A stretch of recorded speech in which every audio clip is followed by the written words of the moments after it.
Hey everybody, welcome to my channel, and if you're new here, thank you for coming. Today I'm just going to be showing you guys how I strain my oil after it's sat for the 6 to 8 weeks. If that sounds good to you, just keep watching my video. I'm going to show you how I do it. First thing you're going to need to do is go ahead and get that oil that's been sitting for 6 to 8 weeks. I actually have two options today. Today I have my tea oil and I also have a coffee oil with the same ingredients that I use in my oil recipe video. I'll link it above if you guys are interested in seeing that video. But the only difference here is one of these has coffee and one of these has tea. They have both been in the mason jar for 6 to 8 weeks and they are ready to be strained. But for the sake of the video, I think I'm gonna do the tea one today. Other ingredients that you're gonna need today are gonna be a cheesecloth. I went ahead and just bought this roll here from Amazon. You can cut it and reuse it. I went ahead and cut a new piece so you guys can see what it looks like. You're also gonna need a bowl. I also use something to help me scoop the oil out if there's any product that's just stuck in the jar. If you have some, grab some large hair scrunchies. I'm gonna show you why I need these in a second. It's really gonna come in handy.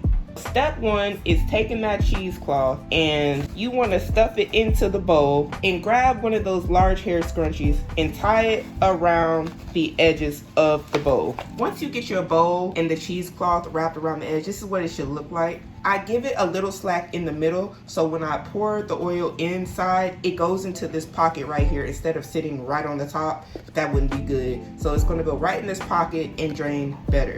This is what the bowl is looking like with the slack. You see the indentation going down. Next thing you wanna do is go ahead and get your oil and get something to help scoop it out with. Now you're just gonna pour the oil right into that indentation in the middle of the cheesecloth.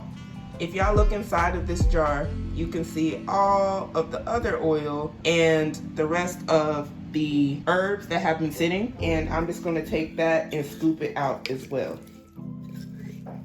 The reason I'm using a cheesecloth is to make sure that we don't have any of these large clumps in our oil. We want our oil to be nice and smooth and to not have these clumps in it.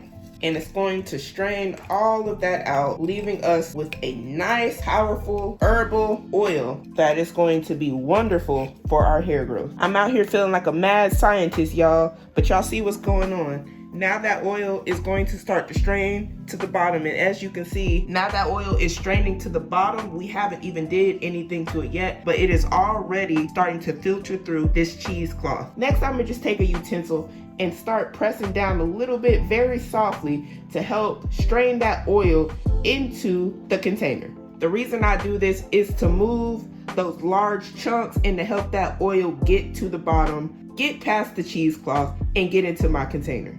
Be very careful when you do this step not to be too heavy on the cloth, because then you may move your rubber bands and then your oil and your cheesecloth will touch in that container and then you'll have to fix it.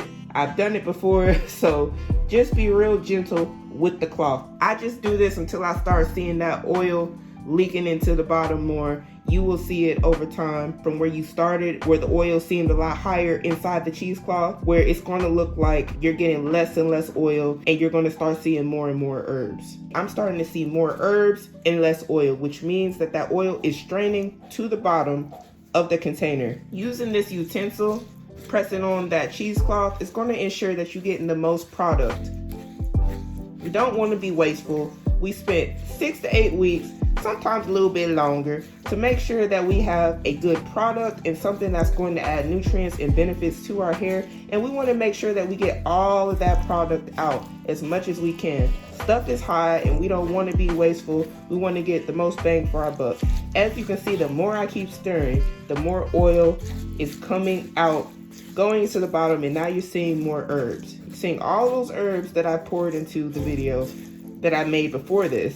See, now it's getting a little stiff. I'm having an issue now seeing the oil, which is good. I'm not done yet. You see, this is all oil down there. That's oil. It's none of this. If you don't properly strain your oil and you just pour this in your hair, you are going to be pouring all of this in your hair and it's going to get stuck and get tangled. And for my naturalistas out there, you don't want that. You don't want this stuck in your hair. It's gonna take so long to get out. So strain your oil and strain it good. Use the oil for all its benefits, nutrients, and healing capabilities. Now it's starting to look like a big ball of herbs. So we've got this out. Another thing you can do is strain it twice. You can sift the oil through one more time to make sure that everything in the bottom is stuff that you want in the bottom. I just do it once. I just spread it out. I'm gonna let this sit for a few hours probably while I go to the gym, and I'm going to let gravity happen. What will happen is all of the oil will continue to seep down to the bottom as it just sits. It's been several hours since I've let it sit. Now you can just take the cheesecloth if you want. You can take it and squeeze the oil out to get all of the product. I think I'm good because it's been sitting for a while.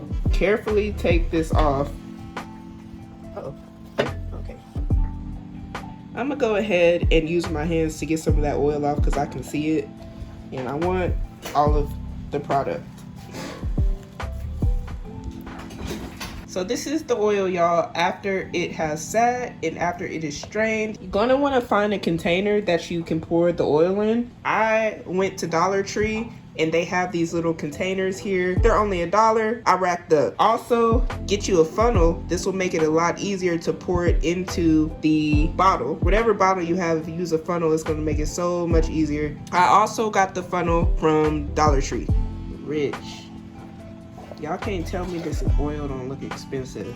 You just know it's power packed. It's a powerhouse. And y'all see how rich it looks? Whatever you use in this process, make sure that they are dry. If you have water or any sort of water in your oil and it touches, you risk the chance of it going sour and rancid, and you don't want that. You want your oil to last, so make sure that everything is dry that you are using to do the process. Don't rush it. Don't grab that stuff straight out the dishwasher and it ain't dry yet. Make sure it's all the way dry before you do this. Here I have a few essential oils that you may consider using. I have tea tree oil, lavender, rosemary, peppermint, and pumpkin seed oil. You can add any of these essential oils into the Powerhouse oil that I have here to kick it up a notch, and you get more benefits. I'm just gonna do 5 to 10 drops of whatever oil I choose to go with. All right, y'all, that's all that it is to it. Now the oil is done. I have extras of these just laying around from old products that I have used in the past. And what I would do is just take this little dropper and I just go in, take a little squeeze, and then apply it to my scalp. I hope that you guys found this information useful. If you did, go ahead and leave me a like down below. Let me know what you think. Purple hearts in the comments if you like this type of content. Let me know so I can make more. Also, if you have it in your heart, please, please, please subscribe to the channel. I really appreciate all the love. And until next time, take care. Bye.